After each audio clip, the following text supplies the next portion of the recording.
predominant calling as the national president of the Akhil Bharat Hindu Mahasbha, and that too, the first woman to hold that position, Rajyashree Chaudhuri has multifarious sociocultural preoccupations. One of them is a long engagement with India's vibrant and diverse handicrafts and artisanal community. In 2005, she was appointed as Ambassador of Indian Handicrafts to the United Nations. On her frequent visits to the United States, she always makes it a point to represent the interests of India's artisans, like she did on her recent one. She spoke to MCR from New York about it, Rajyashree Chaudhuri. Welcome to MCR. It's a great pleasure to have you. Pleasure, Jai Hindu Rashtra. Yeah. Uh, for the purposes of Yes. this conversation, I want to focus on a specific area of your interest for a long time, because that's something that has interested me for quite some time. You are deeply involved in the Indian handicrafts and the artisanal community since at least 2005, when you were appointed Indian Handicrafts Ambassador to the United Nations. Give me a broad overview of what you think is happening in that sector in India now. Well, this is the basic source of livelihood in India since time immemorial, and from time to time, it was always patronized by rulers and by people at large. So, even today, we always, whenever common man goes out for local market fests and fairs, they look out for locally made items. So it's never been thrown away by people at large, and it continues to remain a traditional source of livelihood even today in India. And of course, Akhand Bharat, that is undivided India. Uh, India is unique in the world in the sense that it has an astonishingly diverse community of artisans across the country. How do you view the way successive governments have harnessed their talents as part of the national economic mainstream? Basically, my work was to ensure that besides the local market, besides the national market, the global community gets an opportunity to have access to these exclusive handicraft items, which are organic, holistic, environmental friendly items for daily use, showpieces, as well as exclusive generational gift items. So I had showcased the uh, entire sector in the United Nations back in 2005 as the institutional ambassador of Government of India, and it was very successfully accepted by the community, by the diplomatic community, and by the United Nations system. In fact, we had a small showcase allocated to handicrafts from India in the a small gift shop that is there in the UN headquarters. And followed by that, I was able to showcase it even in Geneva UN office in the lobby. And after that, my artisans traveled all over the globe. Some of the artisans, they had access to some international markets, trade fairs, where they could meet the buyers straight and they could get huge orders for their wares. So I think my role came in at the global field to promote this exclusive traditional items from India to the global world. Perhaps the biggest concern now is that, like you said, the Indian artisans produce things which are used in daily purposes by hundreds of millions of Indians. But lately, in the last, say, 5 to 8 years, there's been so much of inflooding of Chinese goods, which are basically muscling out a lot of what the Indian artisans have been doing. How do you think the community with someone like you can take on a challenge like that? Well, that is definitely a threat which we had identified during that time. I had recommended geographical identification of Indian handicrafts along with artisans, traditional artisans, making it in the traditional way, patenting and copyrighting the processes and the outcomes, and government to the ministries, various ministries concerned on such issues, intellectual property rights, as well as patent rights, copyrights, so that anybody replicating it via machines had to pay the artisans concerned royalty. So this was not, of course, till date, it has not been taken by the government. But I think sooner or later, once it realizes the huge economic upliftment that will go with such empanelment in the patent office and the copyright office, I think the government will take it up more seriously, because this is a macro concern. And it is not possible for a rurally placed, located artisan to run around the patent office and the copyright offices.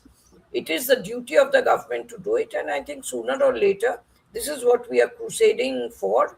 Sooner or later, this will be done. So, any nation which will replicate Katha stitch, which will replicate Benarasi saris, which will replicate Dokra items, which will replicate uh, terracotta items, which will replicate Kanjivaram, which will replicate Chanderi cloths, art silks of Bhagalpur, and the cotton of the south, the various carvings, the statues, and the other items, exclusive items, the banana leaf cloth of southern India, the Bidar art of southern India, the filigree work of filigree work of Orissa, Bengal Katha stitch, Tat, Bengal Tat, and the Muga silk of Assam, the cane and bamboo craft of Northeast, the Chamba hankies of Himachal,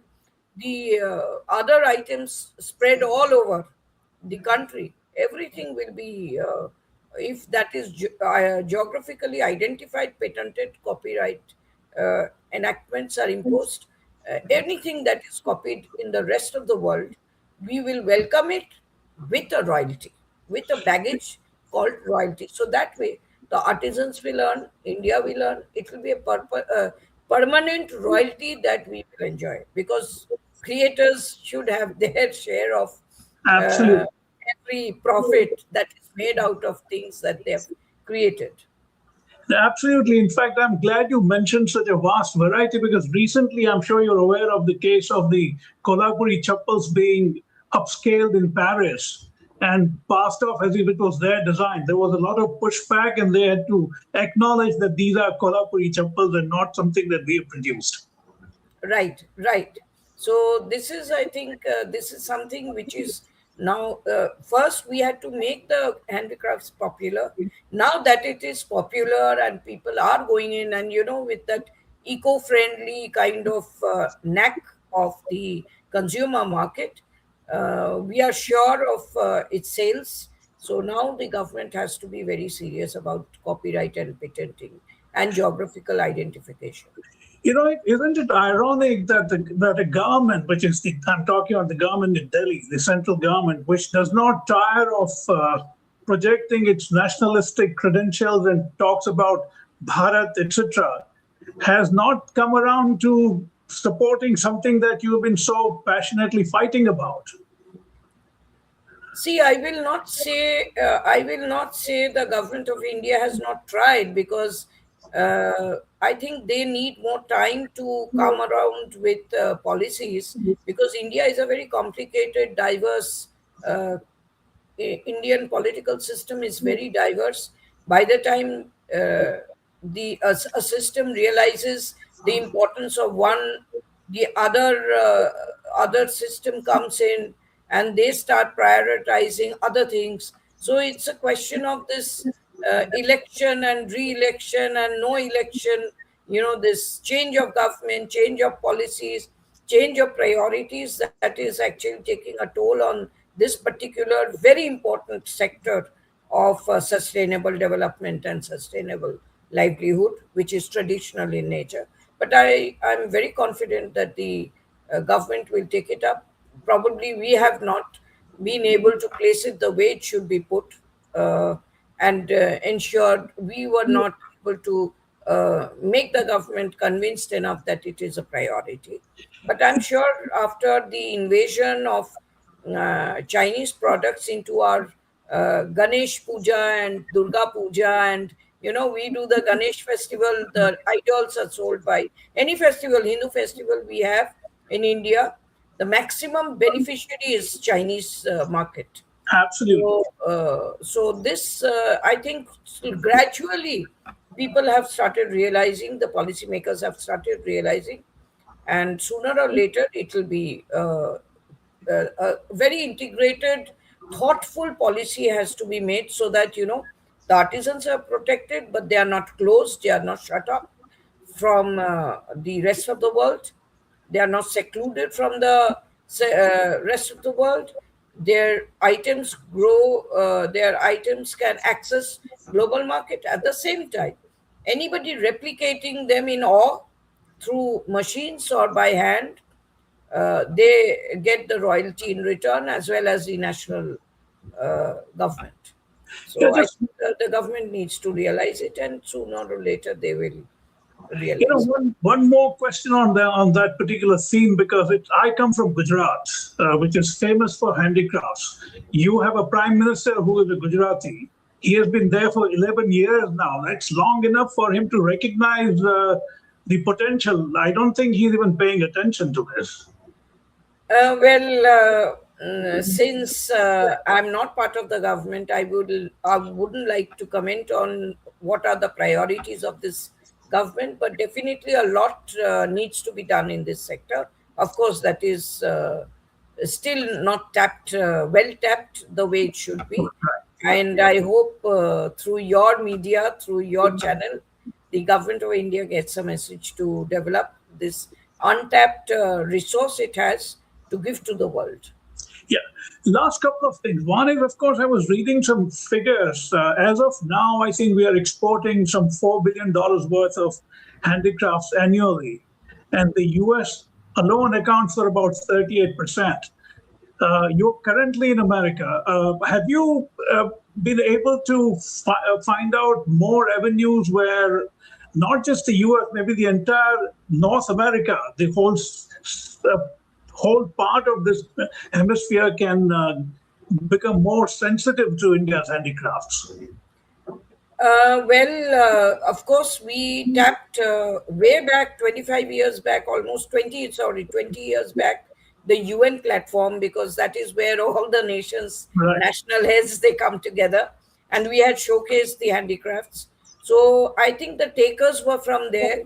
And US, as you have rightly said, and there are other countries, according to their priority and their needs, they are importing the handicraft items. But here we are with another sector which remains untapped, which I know you are time bound, but I would like to mention, along with handicrafts, we have another sector which is untapped, that is totally based on cow economy, saving the cow, protecting the cow, and using its waste material for organic manure making. Instead of exporting beef, India can be the biggest exporter of organic manure and converting the entire globe into an organic globe. And that will take care of its environmental protection and climate change, prevention of climate change, and all the trillions of dollars that go for thinking about how to protect the environment can be easily done with our ancient wisdom of cow protection and utilizing Indian breed of cows waste material for making mobile covers to night cream to cosmetics through processing, and using it as it is through processing into organic manure, into alternative source of electricity, into alternative cooking gas with the present energy shortage due to conflicts and chaos. I think this is another sector that India can really work on. And of course, we have crusaders back in my country who are mainly youngsters. You'll be surprised to know that the cow protection movement has been picked up by youngsters because they want a very eco-friendly, environmentally balanced earth for inheriting. Our ancestors gave us a free country, but they want to have, and what we will leave behind is a polluted country as of now. But our next generation, they are working towards making environment more balanced, and environmental protection, climate change prevention, all these things can be done through one window solution, and that is cow protection and utilizing its cow waste material uh, for making daily items, as well as soil treatment, electricity, and cooking gas. So I think this is an enormous economy that India has the potential of giving to the world, sharing with the world as one of its best practices for an eco-friendly organic lifestyle. So we have two things together. Both are traditional, and both are from our age-old wisdom from the ancient Sanatana civilization, and both can create a lot of mass employment, holistic income generating systems, sustainable livelihood, yet eco-friendly, and yet solutions to present day hazards.